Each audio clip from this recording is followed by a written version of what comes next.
Wildfires ravaged parts of California, scorching hundreds of thousands of acres and destroying more than 1,000 homes. Between disasters, either natural or man-made, as well as the inevitable accident, financial losses often accrue. The arduous task of assessing those losses and providing recompense is a complicated affair.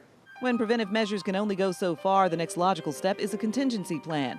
This is often in the form of insurance, such as a written policy that protects individuals or organizations from legal and financial liability against loss or harm. Once an accident occurs, time is of the essence. Insured parties must quickly gather detailed information so they can fill out a claim that they then submit to their insurance company. Determining liability can sometimes be cut and dry, but it can also be complex, requiring painstaking investigation and heavy forensic research. With the proliferation of climate-related disasters, cyber attacks, and all manner of foreign and domestic threats, many insurance companies are turning to technology, using predictive analytics to improve the management of claims and better anticipate the unexpected. Harsha Agadi knows a little something about risk, not only as president and CEO of a large independent claims management company, but also in terms of his personal business philosophy, as you'll see in today's executive profile.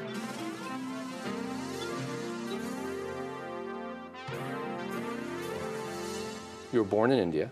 Correct. Right? In Bangalore, but I grew up in Mumbai. Was there always the goal with your family that, oh, I need to get educated in the U.S.? I had the opportunity of flipping through Time magazines, Fortune and Business Week, when I was probably 7, 8, or 9 years old. And I'm flipping through these magazines. It was pretty obvious. Where are you going to have fun? Where are you going to make money? And where are you going to be state-of-the-art all the time? It's pretty clear for me it was the United States. In 1980, I remember distinctly recording Ronald Reagan's inaugural address. It was stunning. It was basically, how do you make America proud again? And how do you reposition America to what it's built for? And it was stunning for me. It was extremely appealing. It was like a magnet for me, saying, this must be the place where I should probably go. When I looked at the opportunities, the United States at that time was a turnaround going on in terms of an economic cycle. Right. I was warned by many, I will not find a job.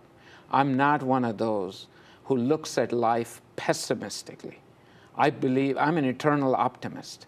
That is, to me, the starting point, frankly, of future leadership. You have to be positive about what is going to happen in the world. So you got to the United States in what year? I got to the United States in 1984. Right. I applied to a number of MBA programs, and I was lucky enough to get selected in a few, and I chose the Fuqua School of Business at Duke University in Durham, North Carolina. Where you still remain involved to this day. So you get out of your MBA program, and your career takes you into what role? I actually went towards food. The reason was it's stable. People always eat food. The U.S. food industry is very robust, very developed, and a very stable place. And I happened to go to General Foods, which then later became Kraft and became one of the largest companies, food companies in the world. And then from there, I gravitated to restaurants. You ended up as leading Little Caesars. I have had the opportunity to run Little Caesars. I've had the opportunity to run Church's Chicken, actually headquartered out of Atlanta. Right. Had the opportunity to run Friendly's.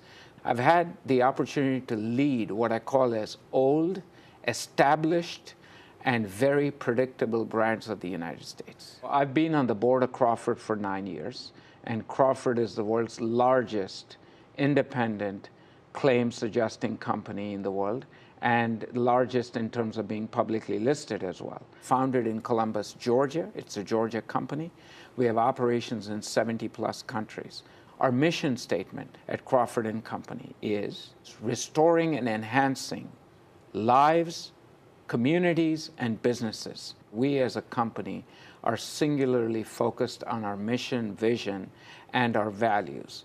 I am blessed to have what I would call as an incredible executive team, and the average experience in the industry is 25+. I don't have that experience. Right. But guess what? I have surrounded myself with people who are very seasoned. And I learned that early on. If you get a good team together, you can really deliver results. And for us, that adjuster that you mentioned is the central existence of a claims management company. In fact, it is of the central existence for even an insurance company. You're only as good to the policyholder at the point of maximum distress.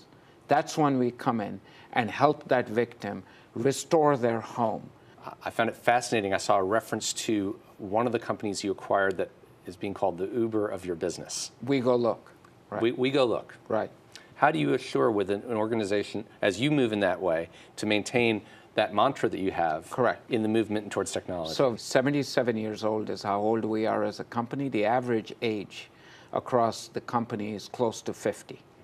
Guess what I'm singularly focused on? Recruiting from colleges and universities, and guess where it begins? Right here in Georgia.